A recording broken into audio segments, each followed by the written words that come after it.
Off white colour. आता पुढच्या महिन्यात 15 ऑगस्ट येते सर. व्हाईट कलर तुम्हाला सर्वांना लागतो. तो सुंदर असा व्हाईट कलर येणार, ऑफ व्हाईट कलर आहे आणि सुंदर अशी त्या साडीची डिझाईन आहे. मोर पोपट डिझाईन आपण ज्याला म्हणतो तशी मोर पोपटची डिझाईन येणार आहे. पूर्ण ऑलर बुट्टीमध्ये डॉलर बुट्टी आपण ज्याला म्हणतो तशी डॉलर बुट्टीमध्ये येणार. आणि ह्या ज्या साडीची प्राइस आहे ही पण एकदम कमी प्राइस मध्ये, फक्त 3400 रुपये साडीची किंमत आहे बघा.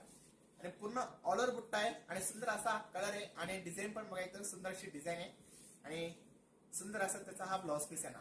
ब्लाउज पीस जे आहे तो रनिंग मध्ये येणार आणि त्याला सुंदर असे नाजूक काट येणार बॉर्डरला. आणि याच्या बॉर्डरला जे आहे तो सुंदर असं पिकॉक आणि मोरची डिझाईन आहे. आणि या साडीची किंमत आहे फक्त 3400 रुपये. ह्या पण साडीची प्राइस 3400 आहे. नंतर हा ब्लॅक कलर बघा. ब्लॅक कलर पण सर्वांचा आवडतीचा आणि एकदम फेवरेट असा कलर आहे ब्लॅक कलर. नंतर हा लेमन येलो कलर येणार. त्यानंतर हा नेव्ही ब्लू कलर येणार त्याच्यामध्ये. हा पण